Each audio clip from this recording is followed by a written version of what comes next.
Welcome to the ergonomically correct edition of Take No Advice. Our mics are higher, so we probably sound better. I think more air is channeling through our larynx. La, la, la, la, la, la. Listen to that, huh? So, it's a show about writing, a show about advice. And thank goodness it's not a show about singing, right? And ne'er the twain shall meet, absolutely. Welcome back to, we had a week off last week, and MK is back in the studio. And what have you been up to? Where has your typewriter taken you this last 2 weeks? Oh, boy. Last week I was presenting at my old high school. That must have been weird. It was really fun. Yeah. So you can't go home again, right?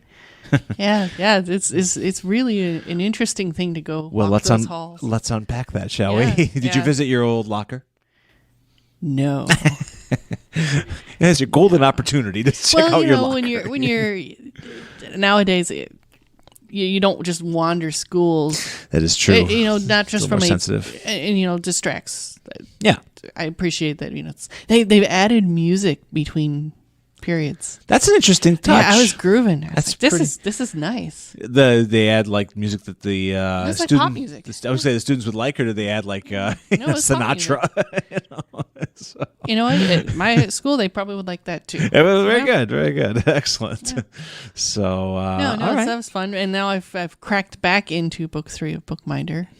I'm retooling one of the threads that I was quite simply too cowardly to deal with when I made my first draft months ago. So refresh my memory. Book 3 I thought was kind of almost quasi in production. Is that? It's been just sitting in the editor queue with the publisher. So I think I could claw it back. I don't think Penny's actually really delved into it yet. Okay. I haven't wasted her time yet. That's so that's kind of interesting. Okay. Well, it was one of those. It was unsettling me. I knew there was something wrong with the story. That's been unsettling you for a long time, then, because that's just been but like it was kind of one of those. I just want it done. Like a viral infection, or almost like just never, nagging and never going away. Sometimes you just gotta walk away from it. Well, sure. I wasn't there yet. Yeah. The story wasn't there yet. I was in a hurry because you have to get these books out. You have to get these books out. Yeah. And I wanted to make sure I was in the queue. I wanted to make sure I was in line. Mm-hmm, mm-hmm. It's like when you shop at a grocery store and you're like, oh, just get in line. The line's getting long. You get in line, you're like, I'm missing 5 things from my cart. Do I have anyone I can send with? Yeah. Hey, can you go grab me the? No. So you basically went back for the eggs. Yeah, exactly. This is me going back for the eggs. And I was chatting with a fellow author because I was telling her this is the problem. This is why I skipped this thread or didn't develop it fully the first time around, because it's just a problem for me. It's take something out of one bucket to put it in another bucket, but now you've taken something out of that bucket, and so there's this slide scale with the story. I'm trying to be vague here since it is a major spoiler of things. Right. And she's kind of like, yeah, really, most of these is just you being cowardly because you realize that taking something from this bucket to put it in that one. Is that what the story needs? Like, yeah. She's okay. Well, that's what the story needs. Just do what the story needs, right? And then figure it out later. Figure out your emotions later. Well, it's gonna be more work, is what it's gonna. Well, and I don't mind work. I don't mind work at all. I want it right. Yeah. And this is the point where I can get it right. This is what it takes to bring one of these things. But it's scary to life. Yeah. It's scary. I don't like hurting these. So, how much time do you think this new pass will take? Well, I wrote a new chapter. I'm adding 5 chapters. It's really. Like freestanding chapters almost. So I wrote to replace chapters. Is that wiggling around, adding? It's basically that this story came out way shortened from what it ought to have been, because again I was trying to not get too nitty gritty, not too bogged down in the weeds of things, and so it comes across as reading like an outline at times. Interesting. I mean, it's like it'll be gorgeous jammy prose, it's my normal thing, and then all of a sudden you get to a few chapters where it's like MK checked out and just started blotting words down. I mean, yes, does it read? Yes, does it make sense? Sure, but it's not the normal, and you can feel it. You can feel where the seams are, and that's every place I pulled a punch. That's really interesting. Which, again, my editor, Penny, she always knows exactly where I pull punches, and she will not let me get away with that. She's like, oh, girl, you got to get this. You can't slide by and say, but it's scary. She's like, yeah, it is. Do it. Be brave. It seems to be a theme with me. But so now it's like, I'm doing that so that I don't waste her time when she does get around to my part of the queue. As it gets closer to Yeah. your And turn. since I'm going to be working on MI, which still needs a title. I'm terrible at titles. That'll be in January when I've got the developmental edit of that finished. So all of a sudden in January, I won't get a chance to dial back. And it's like, finally, I can go back to my Wizards. I'm ready to go back to my Wizards. And so Chapter 5 just popped out of me the other day. I went, okay, that's a rough ride, but it works. So you basically, since we last spoke, have gone home again, both literally and figuratively. You in your story, you went home again, and you went back to your old high school. So. I actually have a Spotify playlist that's called College Nostalgia, which really hits kind of the high school and college, because I was listening to a lot of that same music. Well, you're the segue master, because actually, I did want to talk about that. CPL Radio has ported over. Left SoundCloud in the dirt. That was our home for 2.5 years, and it was a good place to live, but we outgrew them. And hopefully, if not this episode, then a future episode you'll be listening to. This one will be on Spotify. I'm addicted to Spotify. I'm so glad, great. because that's where you're going to be. So take no advice as this will be, and I will call it as such. Hello. Yes. Hello, Spotify people. We're so glad to talk to you for a while. But it's going to other places too. We'll be on Apple Podcasts, and we will be on YouTube. I believe on YouTube I can actually, that's why I should probably try to talk more crisply and cleanly, because they will do a transcript. They will transcribe the show and put it right on the video. So I got to be careful on my mush mouth. All right, got it. Yes, we need very good diction. Hence the risers for our microphones today to free up our larynxes and voice boxes, get all the oxygen we need to. That's really, really great. It is pretty exciting. Yeah, it's the sort of next phase of the station development and certainly development of Take No Advice. And we'll see what we can do here for season 3. Yeah, season 2. Well, actually. for me, for my like I said, I have that playlist. It's what I call college nostalgia, and it's just things that I was listening to at the end of high school, beginning of undergrad. And the idea being, I started writing this series at the end of my undergrad, and so I was a certain kind of person. I was a certain level of. I don't want to say mature, because I'm not sure I am mature yet. The other day I was another time. I was feeling very MK. somber, and I went, "Oh my gosh, I'm finally a serious artist, because I'm serious. I've never been serious before." Whoa. What's that like? Let me know. Boy. I'm well, curious. It was. I think it was indigestion. Lasted about an hour. It was, I wasn't actually serious. Did I sound serious? I'm not serious. Bit of lasagna that went down the wrong pipe. Yeah. Very good, very good.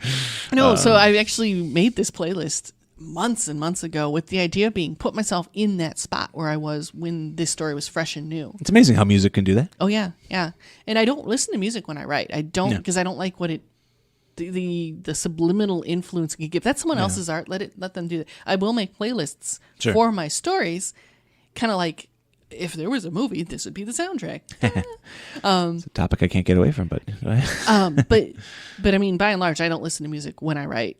I don't listen. I have like a clearing of the palate before. I will put on atmospherics like, rain pattering against a window, crackling of a fire, or a grandfather clock in the corner. I do need something, or my brain buzzes too loud. Yeah, there's noise in there. We should record that sometime. Not words, on this show. Just noise. Just noise. Yeah, exactly. I think my brain makes noise. I really do. I think we could put a little microphone up to it, and you'd hear like this. Zzz. People want to hear about that kind of stuff too. Again, that's the nuts and bolts of the act itself. And people always ask, "Do you listen to music or not?" And I know everyone. Some people they do. They everyone need to defers put on epic to soundtracks. Or what. You know what? Your process is your process. Yeah. For me, it feels like it muddies it for me. I don't want my brain distracted. I'm also really, really a lyrics person. Yeah. So even if it's, or I should say, I'm a lyrics person that I'm always, my brain is singing along. Yeah. If I know the song, I'm singing along. If I don't, I'm going to learn it and I'm going to sing along. Right. And I will hum. Same thing with, it's like I will learn the melody. Yeah. And it's probably because I play instruments and absolutely kind of a music addiction. But I mean, if it's something that I even remotely know. Yeah. It's over. Which is why I like a lot of lo-fi jams. Yes. Yeah, absolutely. That's what I do. There's really little chance of memorizing it because I'll hear it once. Yeah. And never will again. When I saunter up to the laptop to write in the evening hours lately, for whatever reason, but this has been the same all along, is I put on the most obnoxious, like annoying dentist office music. So just like a smooth jazz type of thing, which I'm not a big your fan dentist of. doesn't use cool tunes, huh? No. Oh, man. No. Dr. Chomsky uses, sounds to drill by.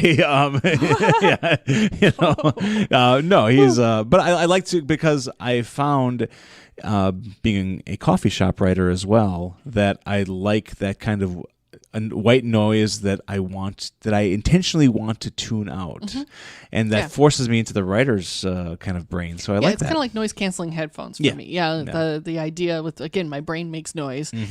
If it's not the loudest thing in the room, I won't hear my brain making noise. Exactly. Right. Exactly. But I certainly don't want to carry it along in the highs and lows. I've been listening to a lot of opera lately. Oh, sure. Like a lot of opera. I mean, ooh, it's pretty dramatic. Really gorgeous things. And that's my brain break when I'm doing other things. Oh, sure. And so I just get carried along. Well, it's time for me to put your brain on a break again because it's time for a commercial. Ooh, opera? Sending us out with opera? We should use more. I should pull out some Gilbert and Sullivan or something for our commercial breaks. Comic opera. Absolutely. Yes. That'd be our tone. Broad. We'll be back.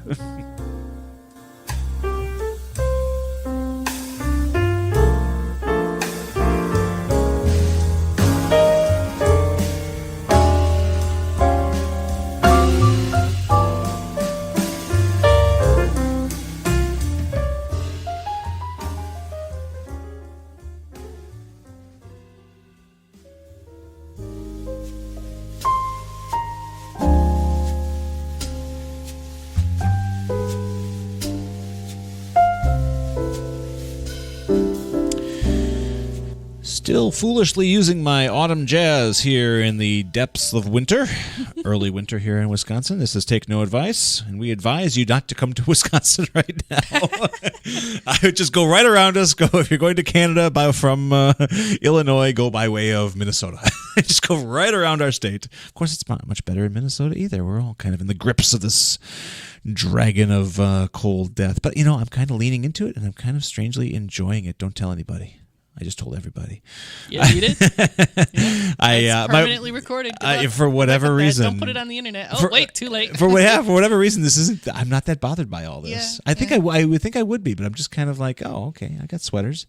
You're super chill? Aha! Which is where we should be when we are taking off. So let me tell you. You know what, though? Yeah. It's good for productivity. Maybe that's it. It's funny because I've been desire to go sit out in the hammock and do nothing in the sunshine, go fishing, whatever. Yeah, you gotta bundle up and get to work. Sit with some tea and pen and paper, and that's what it is. Get at it. Absolutely. So that's why November works for Nano. Right. Yeah, we had. I had initially questioned the logic of putting it in such a holiday-centric month, but in fact, if it's going to be like this, you can get some work done, folks, because there's nothing outside for you. It's a good barrier against all that pre-seasonal celebrating that everyone's pushing. Right? Absolutely. So you went to your old high school, and you were you giving a talk? Were you giving? I was there with the Junior Achievement folks for Career Day. Yeah. And you were advising people, take no advice, kids. You were advising people to become writers. Oh, I was brainstorming on what it is to be an author full time. Mm-hmm. Right. The ins and outs. The reality of wake up at the crack of noon, put on fuzzy slippers, pour a pot of coffee. Yeah, right. right. Sounded very attractive to everybody, I'm sure. The reality of, 80% of what I do is not writing. Yeah. Unless, you count the fact that I'm writing emails or writing code for my website or that sort of thing. All the other stuff, answering, tweeting. Contracts. Yeah. But I mean. Social media-ing. Right. So, yeah. How many young minds did you? I think there were about 15 per session. How many sessions? 2. 30 kids. Yeah. Were they rapt? Did they receive? Some you of can them, tell. They're just like edging forward in their chair. That's forward awesome. in their chair. It's like, I remember that. Yeah. That's kind of wonderful. I mean, really. I mean, that's got to be Yeah. relatively inspiring to know that of 30 kids, maybe half of them were going down to 15 or more than half. Well, and it's at the afternoon, and I remember that too. You get to the point where your brain is full. Yeah, right. You're like, right. I'm tired. Post lunch was or very this non-productive. Isn't what I expected. Or you're, Right. Yeah. You're digesting. Right. You're waiting for the day to be over. It's a Thursday, so you're starting your weekend early. Got to move that ham dinger through, whatever it was. But you go hang out with your friends because Thursdays, Yeah. True. That that bubble before the weekend. Oh yeah. So against that whole bulwark of distraction, you still had shone through like a beacon of hope for writers everywhere. Yes, well, that's great because I mean, I love it. The nerdy kids, the ones that are have probably in their backpack next to geometry. Well, they get to choose their session. Oh, there we go. There's I don't know how many. I have to look at the little spreadsheet I got. I think there was probably 30, 40 different sessions options. Yeah, absolutely. And I remember choosing back when we did it in grade school, actually. I remember choosing things that just sounded interesting that I was like, I don't know anything about this. So, you don't get folks necessarily who, I want to be an author. This is the session I'm choosing. Right. Gosh, I hope there's room and I get to be in it. Deep sea diver or accountant. Grade school, I looked up, I remember makeup artist, and I remember there was something about tumbling rocks. And I don't remember what... Geology? It might have been a geologist. I don't think it was. I think it was something where somehow we ended up using rock tumblers because it was cool. Oh, absolutely. It might have been a jeweler, actually. Sure. Yeah. Okay. Showing different techniques of, you bring things for grade school. It's fun. Right, But yeah, I remember we did makeup artists. That was neat. To this day, I don't wear makeup. But to this day, when I do, I remember those techniques. Going back to made an impression. Going back to the Mikado again. So, extreme makeup. So, of the Utes that you had in front of you, my cousin Vinny approach, did you get any outstanding, really searing questions that you were either stymied by or surprised by, or anyone throw out a question, or better yet, someone say, "I have every intention of becoming an author the minute I leave this joint behind." Because some of them are already working. Working towards that. That's exciting. That's great. there was one gal who her whole face lit up and when I mentioned NaNoWriMo, she's like, "Oh, doing it!" Nice. You meet your people. Right. It's validating for everyone involved. Yeah. Right. I mean, because again, there's such a low age limit for at what point writing can be done. I bet she was writing fantasy. I don't know. Usually that age is, because that's what their YA is. I was the nerd in my class, so I don't like to Hermione Granger anybody. Right. Oh, you have a great question, an insightful question. I can see you on the edge of your seat. I'm going to single you out and make you the one that everyone later goes, I know how that works. I've been there. You're a better person than I, because I totally do that. I was just like, you're one of me. We connect, we geek out, but yeah. See some. So I do not know. It's funny because this week some high schools came through. It must be kind of that season, I guess. Oh, yeah. They came through our community room, and we were assistant director was giving a talk on all the technology offerings we have here, and then part of his spiel, I come in for 5 minutes and talk about the radio station, and again, a room of about 50, and of that 50, I can see most people don't even understand what radio is, don't even care what it is. But there's 3 or 4 who are leaning forward in their chair, and I just start making eye contact with those 3 or 4, and I'm just like, you know where to find me. You know where to find me. So, and I guess we have a few people coming in to, cool. I think we have actually a young man named Ian who wants to get into sports broadcasting. And you know what? The opportunities are there. I mean, the fact that more so now than ever. High schoolers, middle school. I mean, you have a parent with a credit card. You can self-publish a book with a credit card. Well, you know what I mean. It's the most critical. I wish I had one. I just joined Ingram Spark this week. Oh, okay. Because I am going to self-pub the MI series, so that I can control release. I was just going to say, could you break that down? I don't know what Ingram Spark is. Let us know. Let us know. Self-publishing platform. Basically, you got Pepsi and Coke.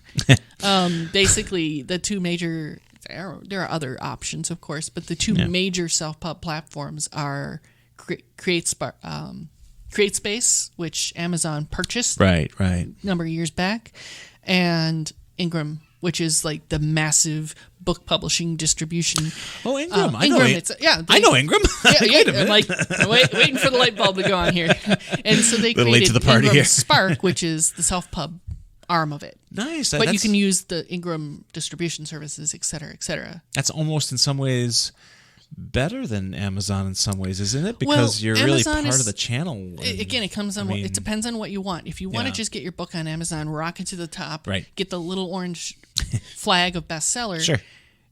CreateSpace is going to be better for you from a standpoint of you can get in on Kindle Unlimited, the KDP. You can get in on their ads. You can get in on the promo stuff and do a full price control. Things you cannot do if you're not Amazon only. Sure, Amazon is a major book platform. Yeah. It just is. There's no denying it. They've bought it up. Yeah, and, they've bought Goodreads.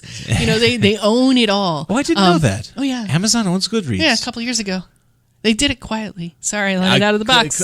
Clearly quietly. I was not aware of that. Interesting. Yeah, okay. You know that Disney owns Fox now, right? That was okay. Now you're talking my language, of course. You know there me. you go. Yeah. No, Amazon owns a lot of stuff. So market share wise, as far as weight pushing around, if you want to be pushing your weight around and really hitting some things on Amazon, and it's got a different setup. There are different bounds for how you format your books, how you release your books, how they're accessible. So some people, that is the perfect solution. Yeah. For me, so what is Ingram bringing you for this? It's essentially, series? I'm going to be publishing a traditionally published book without a traditionally published company behind it. I am providing, bring my own editor. I'm engaging my own cover artist. I am basically...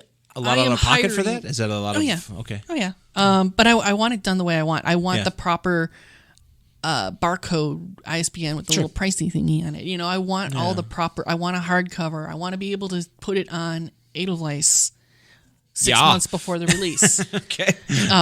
For advanced reader copy reviews. Yeah. I want it released exactly the same as a traditional book, only without the publisher involved, because...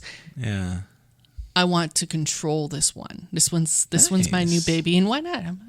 I've got the wherewithal to do it. I've got the knowledge. I've networked with enough people now that I know this is who I want for formatting. Here's who I want for cover art. Nice. This is how I want to do this. Okay, this is exciting. It's an adventure. Why not? Very much so. And so at the end of the day, if everything goes the way I want, I'll have indie published, self-published, and maybe a big traditional published thing, and just have you just little things in every pot. Putting your chess pieces in the right area. So excellent. It's an adventure. Well, yeah. I'm being a control freak this time. Why not? I think that's healthy, actually. Believe it or not, I do. I mean, I think there are certain things in life that will not be controlled, so you don't want to apply your control freakiness to them. But something like this, the tools are there. Totally. I've got the knowledge. I do have the budget for it because I am very, very privileged to have that. Yeah. Be in that position, and so.